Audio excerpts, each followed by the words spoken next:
महाराष्ट्र के अमरावती से लव जिहाद के कई मामले सामने आ रहे हैं। हमारे साथ इस पर बात करने के लिए बीजेपी के विधायक नितेश राणे हैं, जिन्होंने सबसे पहले एंटी कन्वर्शन लॉ यानी कि धर्म परिवर्तन के खिलाफ कानून की मांग की थी। नितेश जी, जिस तरह के मामले अमरावती से सामने आ रहे हैं, क्या कहेंगे, क्योंकि आपने इस मुद्दे को बहुत पहले उठाया था। देखिए, ये मामले सिर्फ अमरावती तक सीमित नहीं है,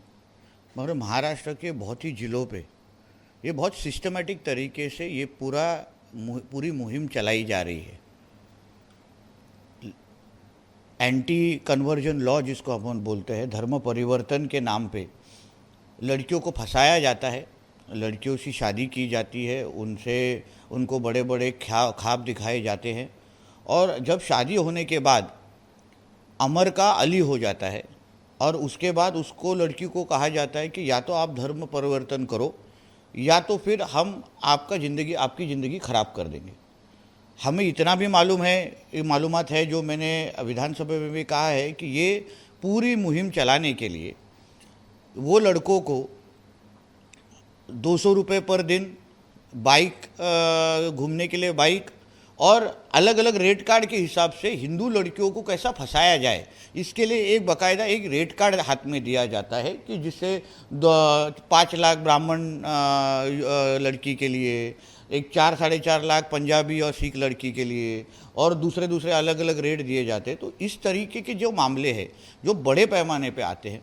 हमें ये भी दिखाई दिया है जो आप अभी अमरावती में कहा है, हम लोगों ने कल कोल्हापुर में मैं एक से बात कर रहा था इसके बारे में, नगर में बहुत सारी समस्या है। तो हमें इसमें एक जो नोटिस हुआ है कि जब भी लड़की से शादी की जाती है तभी उसको जिस तरह से फंसाया जाता है, तो उसके ऊपर कोई भी ऐसा कायदा नहीं है, कोई भी ऐसा लॉ नहीं है जिससे उस पर कंट्रोल लाया जाए, जिससे माँ बाप को समझे, उसके रिश्तेदारों को समझे कि ये लड़की को फंसाया जा रहा है, उसके जो डॉक्यूमेंट्स, लड़के के जो डॉक्यूमेंट्स है वो फर्जी है या सच्ची में है, वो भी चेक करने का कोई भी पुलिस के पास कोई भी नियम नहीं है, कायदा नहीं है। आगे जाके इतना भी समझा है कि जैसे अमरावती का आपने घटना बताया, मैंने कोल्हापुर नगर में जो हुआ है, वहाँ बहुत बड़े पैमाने पे पुलिस के अंदर से उनको बहुत सपोर्ट मिलता है। अभी जो विषय मैंने विधानसभा में उठाया, वहाँ हमको ऐसा दिखा कि कंप्लेंट करने वाली जो फैमिली थी कि हमारे लड़की को इससे भगा के लेके गया है, उस लड़की के फैमिली के ऊपर वो जो पुलिस ऑफिसर है जिसको देवेंद्र फडणवीस जी ने सस्पेंड किया, उस ऑफिसर ने उनको, वो जो पीड़ित फैमिली है, जो कंप्लेनर फैमिली, उनको जाके प्रेशर लाया जा रहा था कि बाबा तू इस लड़की के ऊपर कंप्लेंट मत ले। यही विषय अमरावती में जो हमारे खासदार अनिल बोंडे जी ने बताया कि वहाँ भी पुलिस जिस तरीके से इनको इस तरह से मदद कर रही है, तो इससे हमारे ऐसी मांग है तो एक ऐसा एंटी कन्वर्जन लॉ, धर्म परिवर्तन लॉ अब हमारे महाराष्ट्र में आए, जो आज बहुत अच्छी तरीके से उत्तर प्रदेश में काम कर रहा है, गुजरात में काम कर रहा है, कर्नाटक और अलग अलग राज्यों में काम कर रहा है। उसी तरीके का एक अच्छा कायदा या लॉ हमारे महाराष्ट्र में भी लाए, जिससे क्या होगा, जो इस तरीके की जो काम होती है, गलतियां ये लड़कियों के साथ होती है, और ये लड़कियों का पूरा ज़िंदगी ख़राब करने के बाद, ऐसे भी हुआ है कि वो लड़कियां शादी के बाद गायब हो गई है, किसी को दुबई, ईरान भेज के वो लड़कियों का नामो निशान मिटा दिया गया है। ऐसा भी बहुत केसेस है। तो ये केसेस को अगर रोकना है तो हमारे महाराष्ट्र में एक अच्छा धर्म परिवर्तन का कायदा लाना ही चाहिए। मुझे विश्वास है आज हमारे महाराष्ट्र में शिवसेना बीजेपी के हिंदुत्व की सरकार है, शिंदे जी है और हमारे फडणवीस जी है। मुझे विश्वास है आने वाले समय में हमारे महाराष्ट्र में भी एक अच्छा और कड़क स्ट्रॉन्ग एक एंटी कन्वर्जन लॉ आएगा। सर, जैसा कि आपने कहा वैसी ही बात हमारी जो पड़ताल है उसमें भी सामने आई है कि जो लोग ऐसा कर रहे हैं उन्हें फाइनेंशियल सपोर्ट मिल रहा है, उनके साथ बड़ी तादाद में लोग जुड़ते हैं जो उसकी मदद करते हैं ताकि उस पर कोई दबाव नहीं बनाया जा सके या उसको कोई परेशान ना करे। तो ये जो लोग हैं ये कौन लोग हैं और इनके पीछे किसका हाथ आपको समझ में आया? ये एक बहुत हिंदुओं को दबाने के लिए, हिंदुओं की संख्या कम करने के लिए ये मुहिम चलाई जा रही है, जिससे अगर हिंदुओं की संख्या ही कम हुई तो इनका जो सपना है कि हिंदुओं का नामो निशान मिटा दे, इसके लिए ये सब मुहिम चलाई जा रही है। तो इसको मदद करने के लिए बहुत अलग अलग लोग हैं। पैसा कहाँ से आता है, पैसा कौन देता है, इन लड़कों को कौन सपोर्ट खड़ा करता है, वो आने वाले वक्त में जब भी पुलिस और गवर्नमेंट सरकार जब इसमें बहुत अंदर तक जाएगी,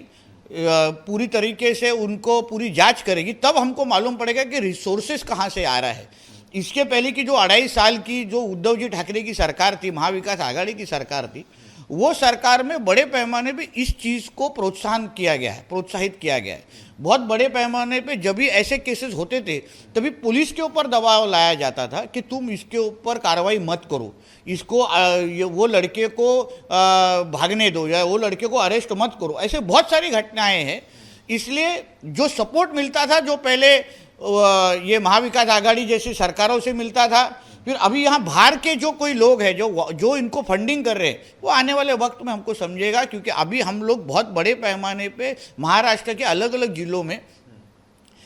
संघ के हमारे लोग हैं, वीएचपी के लोग हैं, बजरंग दल के लोग हैं, और अलग अलग हम सारे लोग एक मिलके हमारी हिंदू लड़कियों को बचा कैसे सके, इनकी जो हमारी हिंदुओं की संख्या कम करने की जो मुहिम शुरू है, उसको हम कैसे रोक ला सके, उसके लिए हम बड़े पैमाने पे काम कर रहे हैं। मुझे विश्वास है आने वाले महीनों पे आपने जो पूछा हुआ सवाल है कि ये पैसा कहाँ से आता है, उसका भी जवाब मैं आपको दे पाऊंगा। सर, हमने ये भी देखा है कि बहुत सारी नाबालिग लड़कियों को भी फंसाया गया है, परिवार परेशान है, बच्चियों को इस तरह से मैनिपुलेट कर दिया गया है या इस तरह से उन्हें उनका ब्रेन वॉश कर दिया गया है कि वो घर पर आने के लिए तैयार नहीं है। ये क्या प्रक्रिया है? मतलब क्या बच्चियों को धमकाया जाता है? क्योंकि आपने काफ़ी स्टडी की है इस पर, इसलिए आपसे जानना चाहूँगा। देखिए, ऐसा है कि कोल्हापुर की 2 दिन के पहले की घटना मैं आपको बता सकता हूँ। 17 साल की नाबालिग लड़की थी, 17, उसको अलग अलग सपना बताए गए। जैसे मैंने बताया कि नाम अमर शादी के पहले होता है और शादी के बाद वो अली हो जाता है। तो लड़की को ऐसा लगता है कि मैं हिंदू से ही शादी कर रही हूँ, और इसके लिए वो सारी फॉर्मेलिटीज़ करती है। इसके लिए वो अपने हिसाब से अपने फैमिली के खिलाफ चली जाती है। बहुत बड़े पैमाने पे जो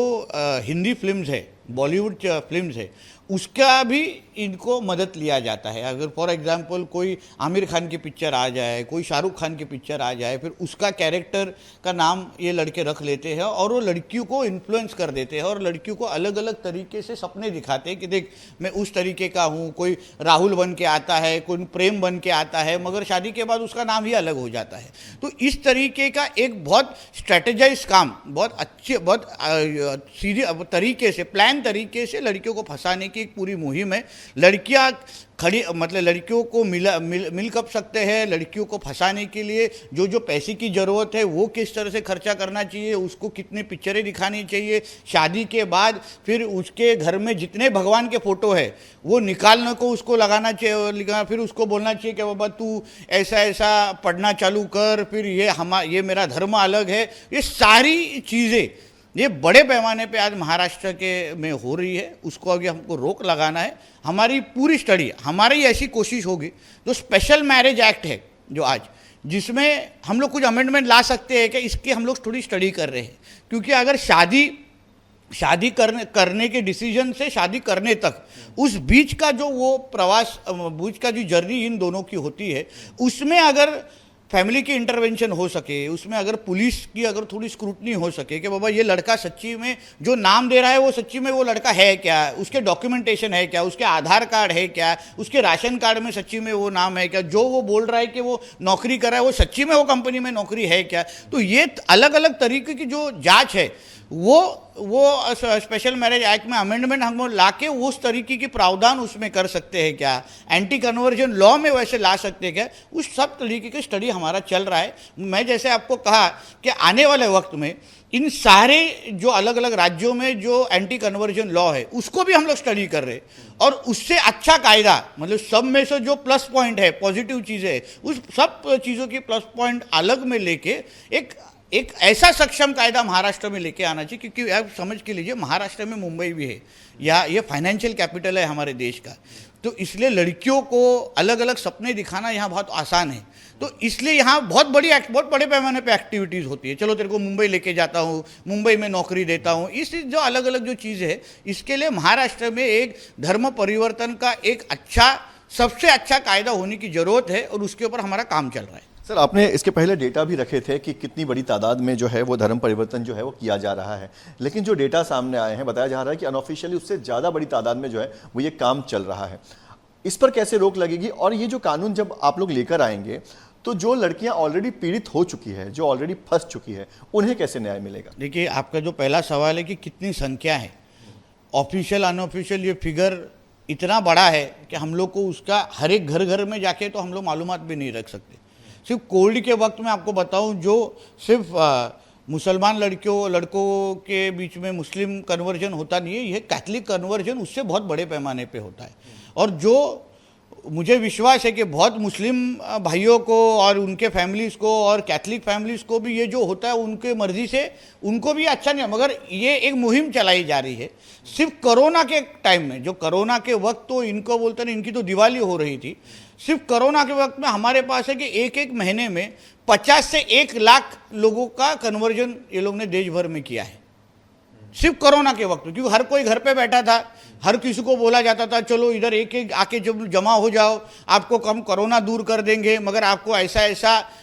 इस तरह से ये पढ़ना पड़ेगा, आपको धर्म परिवर्तन करना पड़ेगा, फिर आप मरोगे नहीं, आपको कोरोना होगा नहीं, अलग अलग तरीके से किया जाता है। उस तरीके के आंकड़े हमारे पास हिंदू जागरण समिति है वो उन्होंने हमको दी है। अभी इसको कैसा रोका जाए, इसके लिए हम लोग एक अच्छा कायदा, जैसे आपने बोला, हम लोग लेके आ रहे हैं। हमारी कोशिश ये है कि जो लड़कियां उसमें पहले से फंसी है उनको सच्चाई बताया जाए। आज हम लोग ये मुहिम क्यों चला रही है, आप जैसे चैनल जब भी लोगों से बात करते हैं, हम आपके माध्यम से जब भी वो लड़कियों से बात करते हैं, तो हमें इतना ही कहेंगे कि ये जो मैंने रेड कार्ड जो विधानसभा में दिया है वो एक सच्चाई है। जो हम लोग ने, हमको ऐसे काल्पनिक कुछ चीज़ें हम कर नहीं रहे। हमको मालूम है कि इस तरीके का रेट कार्ड है, इस तरीके का लड़कों को 200 और